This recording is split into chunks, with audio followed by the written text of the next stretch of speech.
ఇప్పుడు hot topic Ponguleti చేరిక, జూపల్లి చేరిక అనేది కాంగ్రెస్ నాయకత్వంలో కొత్త జోష్ నింపింది అనుకోవచ్చు. గర్వాపసి లేదా ఆపరేషన్ ఆకర్ష్ రెండు కూడా ఈ విధంగా చూసుకున్నట్లయితే సక్సెస్ అయ్యి చెప్పుకోవచ్చు మనం. సో రైట్, మనం చూసుకున్నట్లయితే ఎందుకు పొంగులేటి వాళ్ళు 1500 బస్సులు అడిగితే బస్సులు ఆపేశారన్నట్లయితే తెలుస్తూ ఉంది. దాదాపు మంచిలు కూడా వాళ్ళకి ఆపేసినట్లయితే తెలుస్తుంది. అంటే రేపు జరగబోయే సభలో 4ంటికి మంచిలు ఇస్తారు మేయర్ గారు అనేది తెలుస్తుంది. అంటే సభ జరుగుతూ ఉండేది, ఇక్కడ జనాలు ఎవరు వెళ్ళకుండా చూస్తే 4ంటికా నుంచి నీళ్ళు వదిలితే వాళ్ళు అప్పుడు వెళ్తారు సభకి. అలా ఈ విధంగా జనాలు వెళ్ళనీయకుండా చూస్తున్నట్లయితే తెలుస్తుంది. ఇంకో పక్క చూసుకున్నట్లయితే వీళ్ళు వాళ్ళ స్వంత వాహనాల మీద వెళ్తా ఉన్నా కానీ చెక్ పోస్టుల దగ్గర వాళ్ళని తనిఖీ చేసి అన్నిటి మీద ఆపేస్తున్నట్లయితే మనకు తెలుస్తుంది. నెక్స్ట్ మనం చూసుకున్నట్లయితే సోనియా గాంధీ రాష్ట్రాన్ని ఇచ్చారు. ఈ రాష్ట్రాన్ని సోనియా గాంధీ ఇచ్చారు, కానీ ఇప్పుడైతే ఎందుకు కాంగ్రెస్ పార్టీ గెలవలేదు ఈ 10 సంవత్సరాలు అనేది ఒక సంకేతత. దీని మీద మాట్లాడటానికి లైవ్ నుంచి మా బ్యూరో చీఫ్ కృష్ణమూర్తి ఉన్నారు. కృష్ణమూర్తి, చెప్పండి, అక్కడ ఏర్పాట్లు ఎలా ఉన్నాయి? పొంగులేటి నాయకులు లేదా అనుచరులు అయితే కొత్త ఉత్సాహంలో ఉన్నట్లయితే మనకు తెలుస్తా ఉంది. Thank you Varun. వాస్తవానికి ఖమ్మంలో కాంగ్రెస్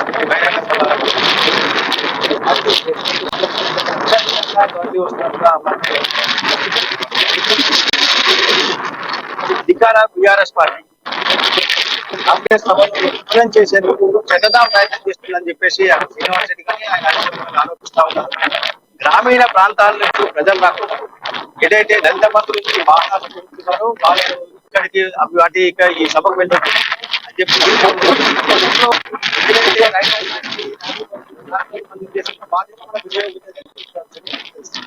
మరోవైపు ఏంటంటే ఖమ్మం కానీ పరిసర ప్రాంతాల పరిసర ప్రాంతాల్లో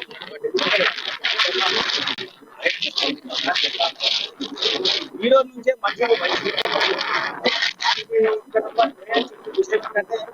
ఏదో సాంకేతిక సమస్య వచ్చింది, నీటి సరఫరాలో కొంత అంతరాయం కలిగింది వాస్తవమే, కానీ రేపు సాయంత్రం ఇస్తామని చెప్పారు. అంటే రేపు సాయంత్రం ఇస్తామంటే కాంగ్రెస్ పార్టీ చెప్తున్నటువంటి విషయం ఏంటంటే కావాలని రాహుల్ గాంధీ సభకు, కాంగ్రెస్ పార్టీ సభకు ఎవరు రాకుండా కావాలని రాష్ట్ర ప్రభుత్వం అడ్డంకు సృష్టిస్తా ఉన్నది. అయినప్పటికీ గ్రాండ్ సక్సెస్ చేస్తామని చెప్తా ఉన్నారు.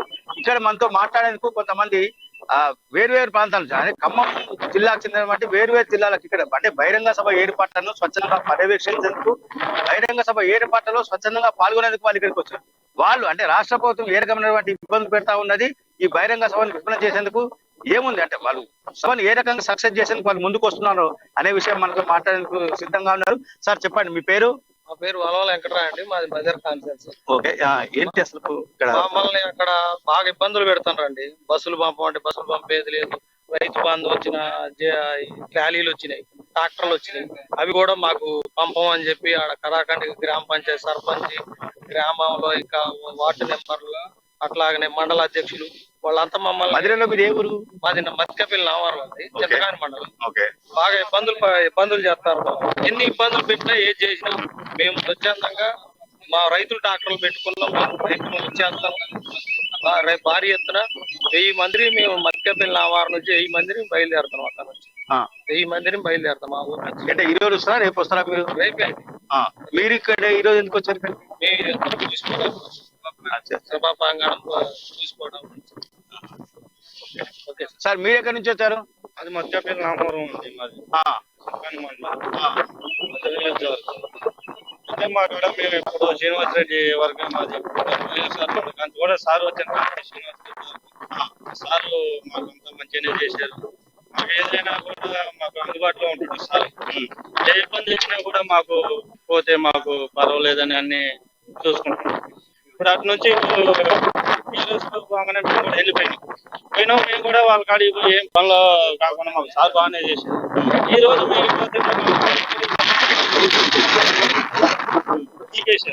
మీకేసినా కూడా మాకు ఉండడానికి కూడా మాకు ఇష్టం లేదు. మా సార్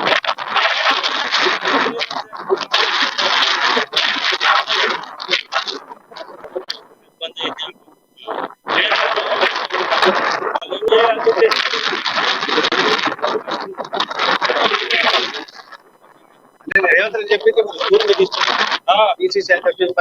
చెప్పారు. మా సార్ కూడా మీరు మంచిగానే ఇబ్బంది పడకుండా ఎట్లయినా రైతులు తీసుకున్నట్టు అని చెప్పినాం. మేము కూడా మాకు ఎలాంటి ఏదేం లేకపోయినా కూడా మా ఊరు మాటికి అయితే పావుల వంతు కూడా ఉండదు. 30 వంతు మేము 1200 మంది మేము వస్తామండి. నడిచేని వచ్చేయడానికి మేము సిద్ధంగా ఉన్నామని మా కమిటీ మొత్తం కూడా ఇదను. అంటే మీకు ఇంకా నీళ్లు అవన్నీ ఇస్తున్నారా? నీళ్లు కూడా బంద్ చేశారు సార్. సర్పంచ్ ఏమైనా బెదిరింపులు చేస్తున్నారా? సర్పంచ్ ఎవరు బాగొద్దని ఊళ్ళో తిరుగుకుంటే చెబుతుంది. వాళ్ళు ఉంటారు, ఒక 5-6 ఉంటారు. ఇప్పుడు అసలు మిగలడానికి ఇల్లేదు సార్ అక్కడ నామారంలో. సర్పంచ్ గ్రామాధ్యక్షుడు సీనన్న కాంగ్రెస్ లో తోటి ఏంటి బెనిఫిట్ ఏంది? బెనిఫిట్ ఏంటంటే చాలా బాధలు పెడుతున్నారు వాళ్ళు. మా సర్పంచ్ కూడా ఇబ్బంది పెడుతున్నారు టీఆర్ఎస్ పార్టీ నుంచి. మమ్మల్ని చాలా గతంలో ఇచ్చేస్తుంటారు, మమ్మల్ని ఇచ్చేస్తుందని కూడా సార్ కూడా ఆలోచించి ఇబ్బంది లేకుండా ఆయన పక్క తోలటం మంచిది. మా జనం ఇబ్బంది పడితే సార్ కూడా పడుతుంది. మమ్మల్ని ఒక్కడే సార్ కూడా ఇబ్బంది పెడుతున్నారు సార్. సార్ ఇబ్బంది మాకు తెలియాలి కానీ మా ఇబ్బంది అయితే మటుకు సార్ బాగా ఆలోచించుకుంటారు. మారటం కారణం కూడా అదే సార్. మేము మంచిగా ఉంటేనే సార్ కూడా మంచిగా ఫ్రీగా ఉంటది. అదే సార్. మేము సార్ మీరు ఎక్కడి నుంచి వచ్చారు?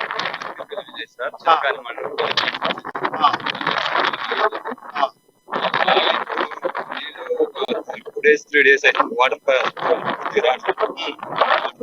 నుంచి అసలు మంచి నీళ్ళు రావట్లా, మామూలు వాడుకునే నీళ్ళు కూడా రావట్లా. మిషన్ భగీరథాన్ని పెట్టండి. ఇంతవరకు ఎక్కడ 10 అయితే మిగతా చోట ఒక చోట పెట్టుకున్నాం. వేరే పనులకు వచ్చి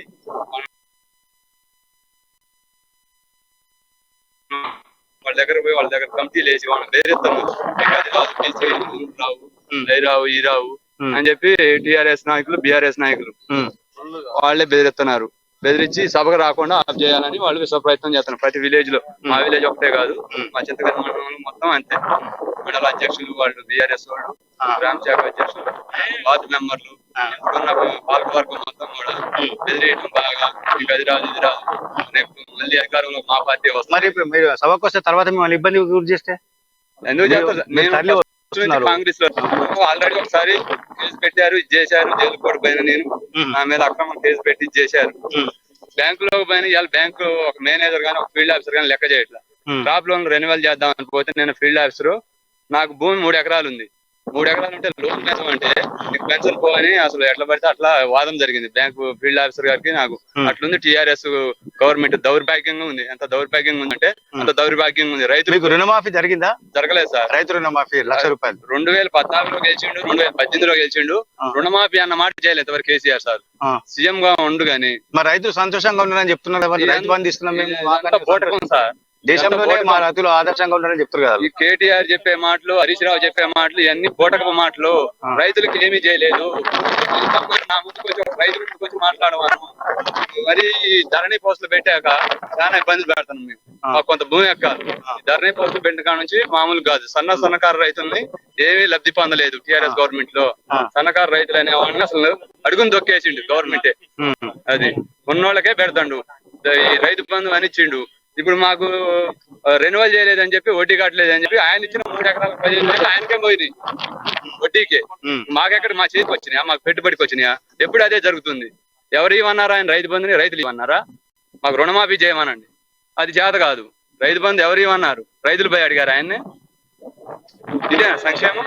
సీనారా కాంగ్రెస్ లోకి వస్తే ఇవన్నీ జరుగుతాయని అనుకుంటారు మీరు? గ్యారంటీ జరుగుతాయి. కాంగ్రెస్ గవర్నమెంట్ ప్రతి ఒక్క రైతుకి 2 లక్షల రుణమాఫీ, 500 గ్యాస్ సిలిండర్ మేనిఫెస్టో మాత్రం కంపల్సరీగా కాంగ్రెస్ పార్టీ నిర్వర్తించింది. కర్ణాటకలో ఎట్లా రిపీట్ అయిందో ఇక్కడ కూడా అదే రిపీట్ అయింది. 119 సీట్లలో ఒక 9 సీట్లే అయ్యి ఎంఎంఓలే తప్ప మిగతా కాంగ్రెస్ గెలుస్తుంది. తెలంగాణ రాష్ట్రంలో కాంగ్రెస్ గవర్నమెంటే వస్తుంది రానున్న కాలంలో. కోరుకునేది కూడా ఖమ్మంలో ఎన్ని వస్తాయి? మా ఖమ్మంలో 10కి 10 వస్తాయి. కాదు, మీ ఖమ్మంలో గతంలో కాంగ్రెస్ దగ్గర అంతా బీఆర్ఎస్ పోయారు. గ్యారంటీ ఉంది. వస్తాయి సార్, 10కి 10 వస్తాయి. గెలిచి పోయారు కానీ ఇప్పుడు నాయకులు పోయారు కానీ ప్రజలు బాగాలేదుగా, ఓటింగ్ బాగాలేదుగా. కాంగ్రెస్ ఓటింగ్ అట్లే ఉంది. సీట్లు ఇవ్వలేదని పోయారు. గవర్నమెంట్ ఇంకేందంటే వాళ్ళు ఇప్పుడు రేఖా కాంతారావు గారు ఉండు, సపోజ్ ఆయన ఏంటి పోయిండు, ఆయన అభివృద్ధి కోసం, ఆయన బాగుపడటానికి కోసం ప్రజలకు సేవ చేద్దామని పోయిండా? పోలేదు. ఇల్లు హరిప్రియ ఉంది, బాణవతి హరిప్రియ. ఏంది వాళ్ళ సొంత ప్రయోజనాలకు పోయారు తప్ప, పార్టీ మారారు తప్ప ప్రజలను బాగు చేద్దాం, నియోజకవర్గాన్ని అభివృద్ధి చేద్దామని ప్రజలను ఎటుగూడి ఇబ్బందులు పెట్టడమే తప్ప వాళ్ళు బాగు చేసింది ఏమీ లేదు. ప్రతి ఒక్క నాయకుడు కూడా పోయిన నాయకులు మొత్తానికి ఖమ్మం జిల్లా వ్యాప్తంగా పోయిన నాయకులు అందరూ చెప్తున్నా, బీఆర్ఎస్ లో పోయిన నాయకులు అందరూ కూడా అది ఇప్పుడు మనం మనతో మాట్లాడడానికి కాంగ్రెస్ నాయకులు అంటే స్టేజీ విషయంలో పరిశీలించడానికి వచ్చారు. వారితో మనం మాట్లాడుతుందాం. సార్ మహేష్ గారు, ఒక్క నిమిషం సార్. ఒక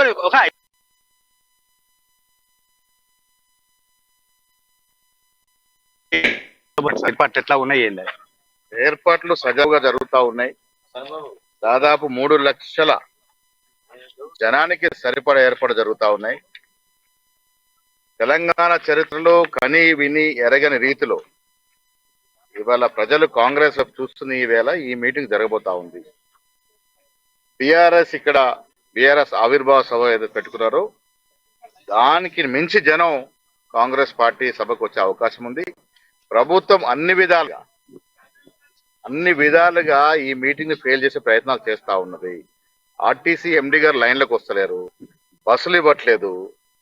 అన్ని పార్టీలకు బస్సులు ఇచ్చిన ఆర్టీసీ మాకెందుకు ఇవ్వట్లేదు అంటే ఈ మీటింగ్ ఫెయిల్ అవ్వాలని. కానీ ప్రజల గుండెలో కాంగ్రెస్ పార్టీ ఉంది. పెద్ద సంఖ్యలో ఇవాళ ఈ సభకి బస్సులు ఇవ్వకుండా సొంత వాహనాలు పెట్టుకొని ఈ సభకి రావాలి. కేసీఆర్ కు ఒక చెంపపెట్టులా ఈ సభ ఉండాలని ప్రజలు కోరుకుంటున్న ఈ వేళ ఈ మీటింగ్ పెద్ద ఎత్తున సక్సెస్ కాబోతుంది. సార్ రేపు 2 స్టేజ్లు నిర్వహించారు. మెయిన్ స్టేజ్ మీద ఎవరెవరు ఉండబోతున్నారో ఏమన్నా లిస్ట్ స్టేజ్ ఉంటుంది. ఆర్టిస్టుల కొరకు ఒక స్టేజ్ మీద మా పిఏసీ సభ్యులతో పాటు ఎవరైతే జాయిన్ అవుతున్నారో వారికి కూడా అవకాశం ఉంటది. మా సీనియర్ నాయకులకి, జిల్లా కాంగ్రెస్ కమిటీ అధ్యక్షులు అందరికీ అవకాశం ఉంటుంది. అంటే స్టేజీకి సంబంధించిన విషయంలో రాహుల్ గాంధీతో పాటు కాంగ్రెస్ పార్టీ రాష్ట్ర ముఖ్య నేతలు ఉండబోతున్నారు. అదే విధంగా బహిరంగ సభను పూర్తి స్థాయిలో విఫలం చేయాలి. వీలైనంత మటుకు ఈ సభ విఫలం కాలేందుకు కావాల్సినటువంటి పూర్తి కృషిని రాష్ట్ర ప్రభుత్వం చేస్తుంది. అయినప్పటికీ పూర్తి స్థాయిలో దీన్ని సక్సెస్ చేసి గతంలో బీఆర్ఎస్ ఆవిర్భావం సందర్భంగా సీఎం కేసీఆర్ ఖమ్మంలో బహిరంగ సభ నిర్వహించారు. దానికి సంబంధించి దేశవ్యాప్తంగా ఉన్న పలువురు అపోజిషన్ లీడర్స్, బీజేపీ ఇతర పార్టీ లీడర్లను పిలిచి ఇక్కడ సమావేశాలు నిర్వహించారు. ఆ సభను మించి ఇక్కడ జనసమీకరణ చేస్తూ ఉంటాం. ఖచ్చితంగా ఈ సభను సక్సెస్ అవుతుంది. ప్రజల్లో కాంగ్రెస్ పార్టీ పట్ల సానుభూతి రోజు రోజు పెరుగుతా ఉన్నది, ఆదరణ రోజు పెరుగుతుంది.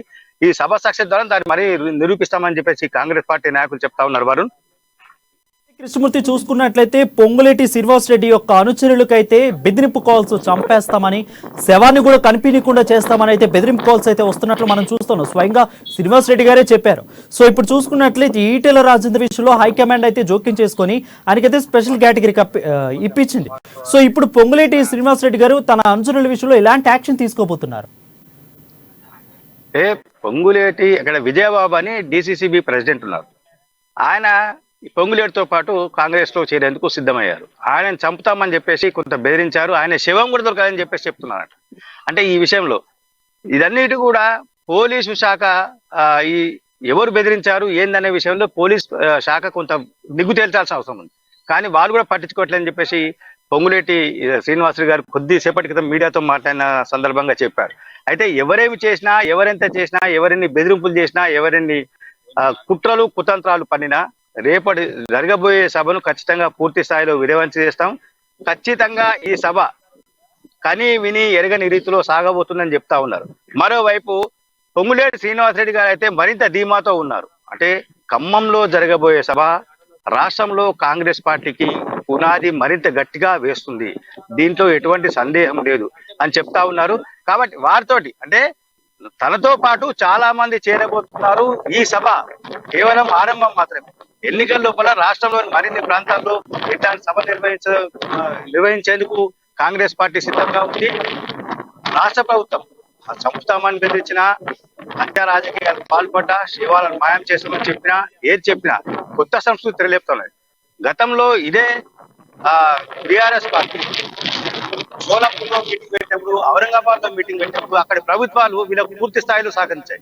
కనీసం ఆ విఘ్నత కూడా లేకుండా రాష్ట్ర ప్రభుత్వం ఈ రకంగా వ్యవహరించడం ఎంతవరకు సమంజసం కూడా పొంగులేటి శ్రీనివాసరెడ్డి గారు ప్రశ్నించారు ఇంతకుముందు. అయితే మనతో మాట్లాడేందుకు వేదిక దగ్గర మనతో మాట్లాడేందుకు కాంగ్రెస్ నాయకులు ఉన్నారు. సార్ చెప్పండి, మీరు ఎక్కడి నుంచి వచ్చారు?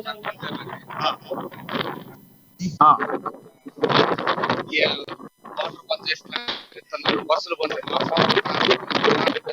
మా సొంత ఖర్చు పెట్టుకుని మేమే తీసుకున్నాం కార్యకర్తలు. ఇంత బెదిరింపు ఇన్ని గవర్నమెంట్ చేయలేదండి. మీరు ఎక్కడి నుంచి వచ్చారు? కొనిజర్ల అండి. కొనిజర్ల ఏ మండలం? కొనిజర్ల మండలం అండి. ఏ కాన్స్టిట్యున్సీ? మాది వైరా నియోజకవర్గం. ఓకే. భయపడేది లేదు, వాళ్ళు ఆపినా ఆగే ప్రసక్తి లేదు. మేము పాదయాత్ర మీ ఎమ్మెల్యే ఎవరు? మేము